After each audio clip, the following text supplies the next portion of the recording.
Liderança se mostra com iniciativa, mas também prudência, com sabedoria, mas também alguma ousadia.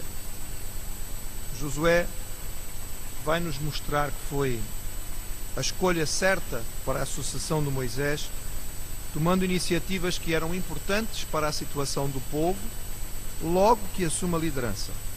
Nós temos nele uma boa mistura do que é a prudência e a ousadia, a fé e a iniciativa, a confiança em Deus, mas o planeamento. E podemos abrir as nossas Bíblias em Josué capítulo 2, para vermos então estas características no líder que Deus colocou à frente do povo. Josué capítulo 2, os primeiros versículos dizem assim: E enviou Josué, filho de Num, 2 homens, desde Sitim, a espiar secretamente, dizendo: Andai e observai a terra e a Jericó. Foram, pois, e entraram na casa de uma mulher prostituta, cujo nome era Raabe, e dormiram ali. Então deu-se notícia ao rei de Jericó, dizendo: Eis que esta noite vieram aqui uns homens dos filhos de Israel para espiar a terra. Pelo que enviou o rei de Jericó a Raabe, dizendo: Tira fora os homens que vieram a ti e entraram na tua casa, porque vieram espiar toda a terra. Porém aquela mulher tornou a ambos aqueles homens e os escondeu e disse: É verdade que vieram homens a mim, porém eu não sabia de onde eram. E aconteceu que, havendo-se de fechar a porta, sendo já escuro, aqueles homens saíram. Não sei para onde aqueles homens se foram, ide após eles depressa, porque já os alcançareis. Porém ela os tinha feito subir ao telhado e os tinha escondido entre as canas de linho que pusera em ordem sobre o telhado. E foram-se aqueles homens após deles, pelo caminho do Jordão até aos vaus, e fechou-se a porta, havendo saído os que iam após eles. Tenha a sua Bíblia aberta, nós já vamos continuar. Josué recebera de Deus uma ordem explícita. O povo devia atravessar o Rio Jordão. Ele vai levar o povo a tomar esta decisão, a dar este passo simbólico e importante, que era entrar na terra de Canaã, e quando fizesse isto, ele ia declarar evidentemente guerra aos povos cananitas. Devia haver nesta altura uma grande tensão dos dois lados. Os israelitas estão há 40 anos à espera disto, portanto deviam estar certamente ansiosos. Toda esta geração que está do outro lado do Rio Jordão cresceu já no deserto, mas com esta promessa da terra que o Senhor prometeu.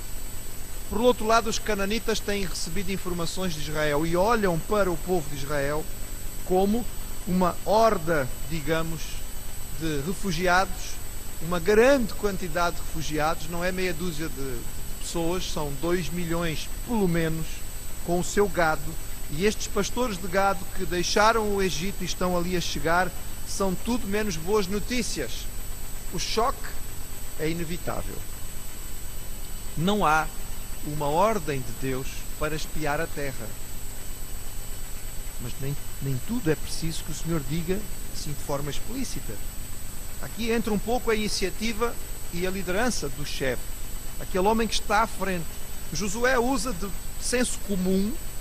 É importante conhecer o território onde vamos pisar, ter alguma noção de para onde estamos a ir. Portanto, isto é senso comum, não é preciso ser genial para tomar esta decisão. É claro que ele entra aqui com a experiência. Ele tinha estado presente quando Moisés separou espias para vigiar a terra, e há também aqui uma boa dose de planeamento. Antes de preparar a passagem, antes de preparar uma campanha militar, ele tem que saber o que é que o espera do outro lado. Mas notem bem, irmãos, que Josué aprendeu com o passado. Esta é uma prova fundamental de sabedoria. Quando nós passamos por situações, sobretudo situações que não são bem sucedidas, temos a tendência de olhar para elas como desastre e tentar esquecer, quando a melhor maneira de lidar com elas realmente não é necessariamente esquecê-las, mas olhar para elas, talvez depois de um tempinho, e perceber o que é que correu mal, o que é que deu errado, o que é que eu posso melhorar da próxima vez, porque eu não sei se daqui da próxima esquina não vou estar outra vez de frente de uma situação igual. E Josué aprendeu com a primeira experiência. Ele tinha estado presente quando foram enviados os espias iniciais. Ele tinha sido um deles. E aquela experiência não foi boa. A ideia, no entretanto, era espiar a terra. O que é que Josué fez de diferente? Veja bem, irmãos, da primeira vez, os espias foram enviados com pompa e circunstância.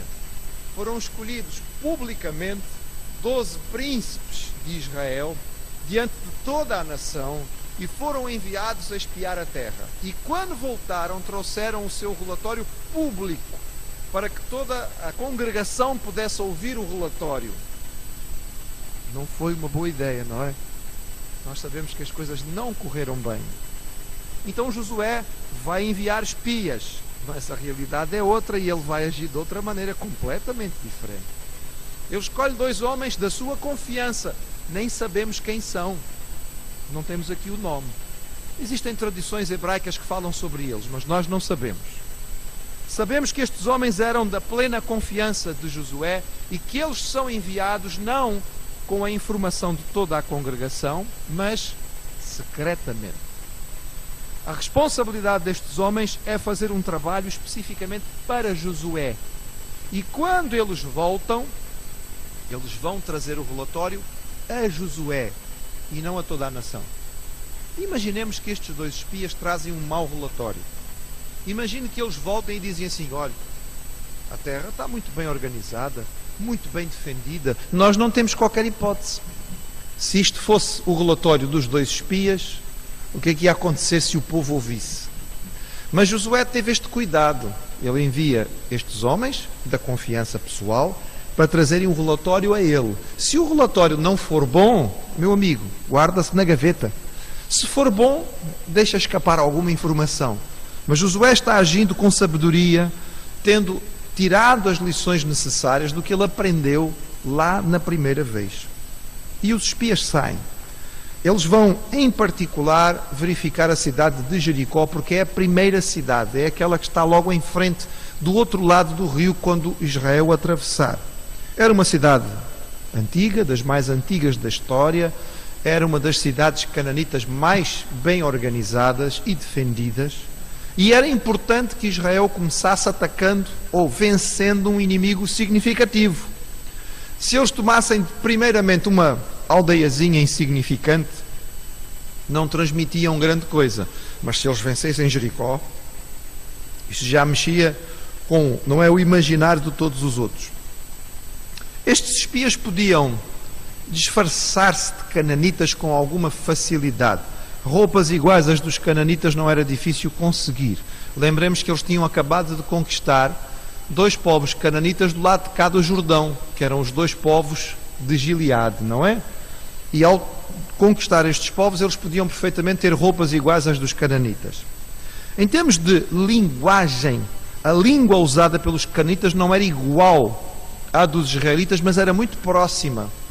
O hebraico desenvolvido por Abraão e pela sua família era uma língua semítica, igual à dos cananitas, porque os povos cananitas também eram semitas. E a língua hebraica desenvolvida por eles seria muito próxima da língua falada em Canaã. É claro que 400 anos depois do Egito, tinha mudado muita coisa. E é provável que Israel tivesse acrescentado, dentro da sua linguagem, muitas palavras próprias do Egito e que o sotaque tivesse mudado. Mas é muito provável que Josué conseguisse escolher homens que de alguma maneira conseguissem simular um pouco, pelo menos, o sotaque cananita. Por outro lado, Jericó era uma cidade de passagem, onde muitos estrangeiros circulavam. Era um local privilegiado, sempre foi, um oásis no meio de uma região desértica e, portanto, era habitual para Jericó ter pessoas de outros lugares, falando línguas um bocadinho diferentes, não seria algo de estranhar. O texto diz que eles entraram na casa de uma mulher prostituta chamada Raabe. Este nome é um nome comum na região, era um nome que designava uma divindade do panteão da mitologia cananita. Era uma divindade monstruosa, era um monstro marinho, muitas vezes relacionado com outro que a Bíblia cita, chamado Leviatã. Portanto, Raabe e Leviatã eram dois monstros da mitologia. A prostituição não era propriamente algo considerado errado para os cananitas, era algo bastante comum. Tanto que os irmãos vão ver que depois o rei entra em contato com Raabe e conversa com ela, ou manda emissários a ela, como se fosse uma coisa perfeitamente normal o rei estar envolvido com uma prostituta. Não era nenhum problema para a cultura cananita. Por outro lado, a prostituição cultual, ou seja, a prostituição usada nos cultos cananitas, era muito comum. E a especulação de que Raabe fosse uma prostituta do culto cananita é bastante forte. É possível que assim fosse. E neste caso, mais uma razão para que o rei pudesse se sentir relativamente à vontade ao interrogá-la. A casa dela era bem situada, ficava nos muros da cidade, próximo das portas, e era um local conhecido como uma hospedaria, digamos assim. Há quem tente achar, e aqui existe especulação, o texto bíblico não nos diz, nós temos aqui, a respeito de Raabe, os dois extremos. Tanto o extremo que diz que, nesta altura, ela já não era prostituta, ela tinha apenas a hospedaria e tomava conta da hospedaria. O outro extremo é que diz que aquela casa não era propriamente uma hospedaria, era uma casa de prostituição. O texto não diz uma coisa nem outra. Diz que eles entraram na casa desta mulher, que pelo visto era uma casa que recebia hóspedes, e que ela ou era ou tinha sido prostituta. Não temos uma ideia exata da idade que ela tem. Percebemos que é uma mulher trabalhadora, até porque ela tem linho a secar no telhado, e isto só acontecia com quem depois ia fiar o linho para fazer roupa. Ela podia simplesmente comprar a roupa no mercado, mas se dava ao trabalho de fazer tudo isto, é porque demonstra alguma atividade. Não temos nenhuma referência a marido ou a filhos, mas sabemos que esta mulher era suficientemente nova para casar e ter filhos. Porque depois a história nos diz que ela vai casar com um israelita e ser integrada na comunidade ao ponto de, e os irmãos sabem isto, Raabe entra na genealogia de Jesus. Portanto, nós sabemos que a idade dela não seria muito avançada. O rei manda perguntar, porque possivelmente na entrada houve ali alguma interpretação, talvez até no falar, ou na maneira como estes homens se comportaram na cidade, não passaram despercebidos. E a informação chega ao palácio e manda-se procurar estes homens. Eles vão até a casa da mulher e é curioso, ela não nega que eles estiveram na casa. Porque afinal de contas havia gente que testemunha que tinha visto eles entrarem na casa de Raabe. Ela não nega. O que ela diz é, eles já não estão aqui. E aqui ela mente. Raabe é louvada na palavra de Deus várias vezes, não pela sua mentira, irmãos, certo? Vamos lembrar o seguinte, esta mulher é cananita, ela pertence a uma cultura em que a mentira é uma coisa insignificante, e ela está, como vamos ver no resto da história, a salvar a própria pele e a da sua família, porque ela tem a noção clara do que é que está a acontecer, ela tem uma visão do que é que está a acontecer. Portanto, nós não podemos louvá-la pela sua mentira, mas perceber o que é que está na cabeça dela. Esta situação é bem parecida com aquela do início do livro de Êxodo. Os irmãos devem se lembrar das parteiras egípcias que também mentiram, dizendo ao faraó, olha, as hebreias são muito rápidas, quando nós chegamos elas já tiveram os bebés. Isso também não seria verdade, mas apesar de tudo, naquele contexto, não sendo correta a sua mentira e nem louvável, a verdade é que naquela realidade a situação passou. Naturalmente os guardas acreditaram naquilo que foi dito, eles talvez tenham subido até ao telhado, os espias estão escondidos por baixo do linho que está a secar no telhado, e eles não viram, portanto foram embora e correm em direção ao Rio Jordão, que era certamente o local para onde os espias iriam para voltar para o lado onde estava Israel. Vejamos o que acontece a seguir, verso 8. Antes que eles dormissem, os espias, ela subiu a eles sobre o telhado e disse aos homens, bem sei que o Senhor vos deu esta terra e que o pavor de vós caiu sobre nós e todos os moradores da terra estão desmaiados diante de vós. Porque temos ouvido que o Senhor secou as águas do Mar Vermelho diante de vós, quando saías do Egito, e o que fizestes aos dois reis dos amorreus, a Seom e a Og, quando estavam de além do Jordão, os quais destruístes. Ouvindo isto, desmaiou o nosso coração e em ninguém mais há ânimo algum. por causa da vossa presença. Porque o Senhor vosso Deus é Deus em cima nos céus e embaixo na terra. Agora, pois, jurai-me, vos peço pelo Senhor, pois que vos fiz beneficência, que vós também fareis beneficência à casa de meu pai, e dai-me um sinal certo de que dareis a vida de meu pai e de minha mãe, como também a meus irmãos e a minhas irmãs, com tudo o que têm, e de que livrareis as nossas vidas da morte. Então aqueles homens responderam: a nossa vida responderá pela vossa até ao ponto de morrer, se não denunciardes nosso negócio, e será, pois, que dando-nos o Senhor esta terra, usaremos contigo de beneficência e de fidelidade. Ora, Raabe tinha escondido estes homens no seu terraço. Ela sobe para ir ter com eles, depois de ela ter desorientado os guardas que vêm à procura deles.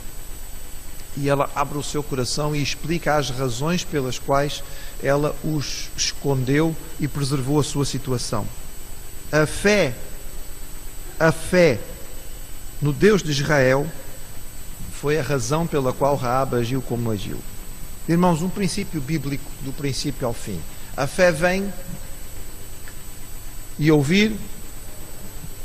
Raabe ouviu aquilo que Deus tinha feito. Ela ouviu sobre os feitos do Deus de Israel. Ela ouviu como Deus, como este Deus, e aqui estamos a pensar, irmãos, na mentalidade daqueles povos. Eles ligavam de uma forma muito significativa os deuses aos seus povos. Ela entende que este Deus é um Deus que tem um poder diferente. Este Deus não está limitado geograficamente, porque Ele fez maravilhas no Egito, mas acabou de fazer maravilhas aqui ao lado em Gileade. Portanto, este Deus é Deus em cima no céu e embaixo na terra. É um Deus diferente. É um Deus que tem poder. E este Deus, ao ouvir dele, Raabe passa a crer. Independentemente desta mulher ser ou não uma prostituta cultual, ela é uma adoradora dos deuses cananitas. E ela percebe que o Deus de Israel é um Deus diferente. E ela crê, ela acredita que este Deus é o Deus verdadeiro. E isto é que é extraordinário, irmãos, e é isto que vai fazer diferença no coração dela.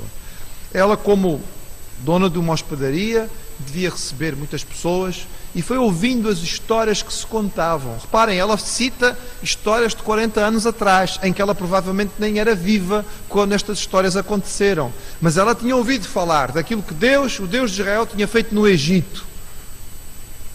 E ela dizia: nós sabemos o que o vosso Deus fez.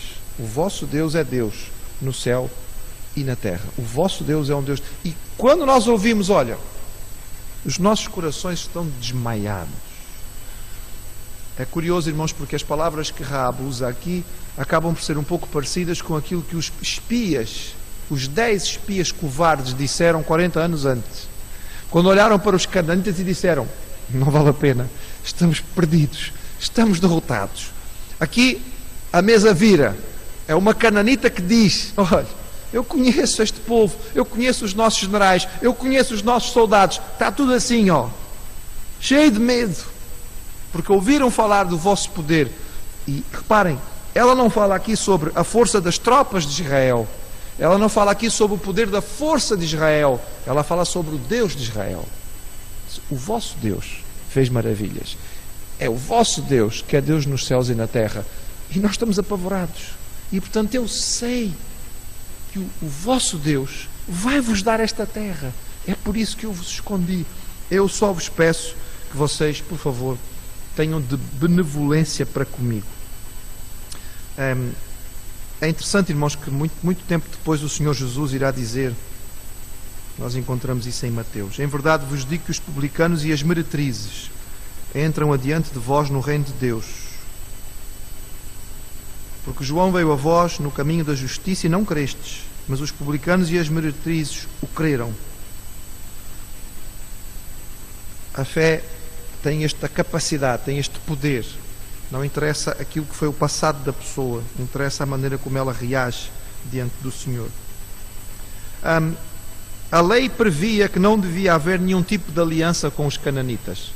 Lá em Deuteronômio nós encontramos que o Senhor diz que quando o Senhor tiver introduzido na terra e tiver lançado fora as nações diante de vós, e fala das 7 nações mais numerosas dos cananitas, e o Senhor teu Deus te tiver dado diante de ti para os ferir, totalmente os destruirás, não farás com eles aliança, nem terás piedade deles.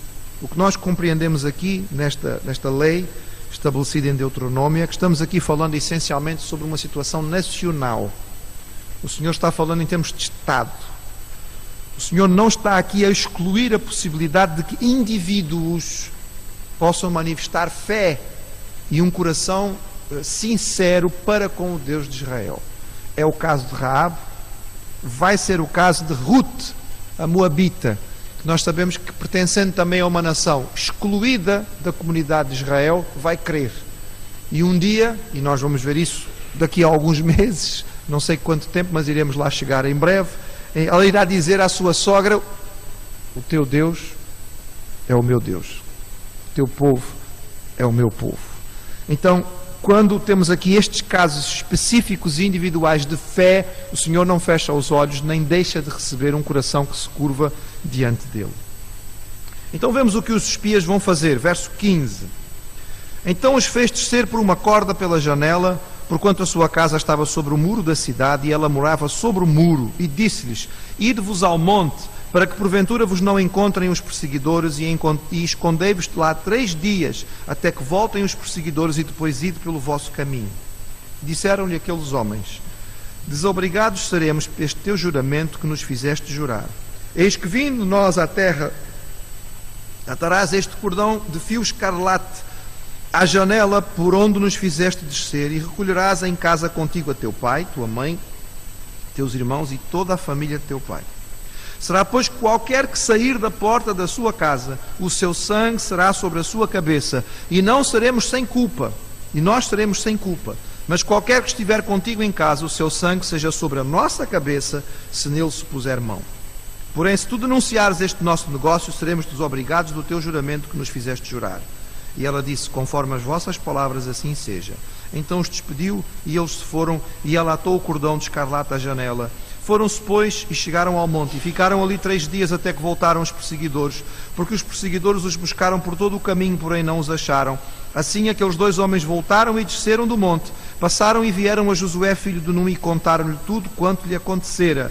E disseram a Josué: certamente o Senhor tem dado toda esta terra nas nossas mãos, pois até todos os moradores estão desmaiados diante de nós. Os espias entendem que estão mandatados por Josué para fazer esta aliança. Eles receberam a autorização de Josué para aceitar este compromisso. E o compromisso implica em algumas coisas. Primeiro, ela não podia contar nada, não é? Porque se ela contasse, por um lado, provavelmente os espias iam ser apanhados. Por outro lado, se ela conta, fica confirmado que Jericó é o primeiro alvo de Israel ao atravessar o Jordão. E isto podia complicar a situação. Portanto, não conta ninguém, ponto número 1. Ponto número 2, colocar o fio escarlate na janela. Não havia nenhuma outra forma de distinguir a família de Raabe. Os irmãos estão a ver, na hora da confusão, do combate, da batalha, de tomar a cidade, como é que se ia identificar Raabe? Ela fisicamente, em termos de roupa, etc. e tal, era igual a todos os outros habitantes de Jericó. Mas com aquela identificação, os espias podiam dar orientação aos soldados: olha, aquela casa que tem aquele fio, ali vocês não entram. Ali vocês não tocam, as pessoas vão ficar ali dentro, e aqueles que estão ali dentro têm que ser guardados, porque nós temos uma aliança com eles. E desta maneira nós podíamos ter a certeza. É claro que este fio tem um simbolismo muito significativo, não é, irmãos? É evidente que este fio nos faz lembrar o sangue do cordeiro que foi colocado sobre as janelas, não é, sobre as portas, quando o povo foi protegido pelo Senhor na Páscoa. É claro que este fio nos faz lembrar o sangue de Jesus, que nos purifica e nos salva. Aplica, crê e aplica. Era uma questão de fé. Ela creu no que ouviu falar sobre o Deus de Israel, e ela crê na palavra dos servos do Deus de Israel, e ela coloca o fio escarlate na sua janela, e ela realmente vai ser salva. Mas há um terceiro pormenor muito importante, irmãos. Todos os familiares deveriam estar dentro da casa de Raabe. Não havia como garantir a proteção da família se eles não estivessem todos no mesmo lugar. Não era possível identificar os outros parentes de Raabe espalhados pela cidade. Tinham que estar todos no mesmo sítio. E se a casa era uma hospedaria, certamente havia lugar para abrigar bastante gente. Aqui eu gosto de deixar a minha imaginação ferver um bocadinho e imaginar a conversa de Raabe com os seus familiares. Será que todos aceitaram a conversa dela? Será que todos aceitaram o seu testemunho? Será que todos aceitaram tão passivamente que, afinal de contas, Israel ia vencer Jericó? Será que não houve algum irmão ou alguma irmã de Raabe que disse assim: até que parece, as nossas muralhas são muito fortes, os israelitas não vão tomar a cidade? Será que algum não terá ficado zangado com Raabe e disse assim: tu és uma traidora, traíste a nossa cidade? Não sabemos. O texto não nos dá liberdade para isto. Sabemos que os seus pais e aparentemente parte da sua família, ou todos aqueles que se abrigaram com ela na sua casa, foram salvos. O texto não diz claramente se todos realmente se abrigaram na sua casa, mas isso era fundamental. A casa de Raabe passa a ser uma outra imagem, como a arca de Noé. Quer salvar? Só lá dentro. Só lá dentro. E é tão significativo, irmãos, isto. Estamos a falar de uma prostituta. A casa dela vai ser casa de salvação. Porque o Senhor olha para os corações e Ele compreende a fé que manifesta. Acordo fechado, ela ajuda os dois espias a descer.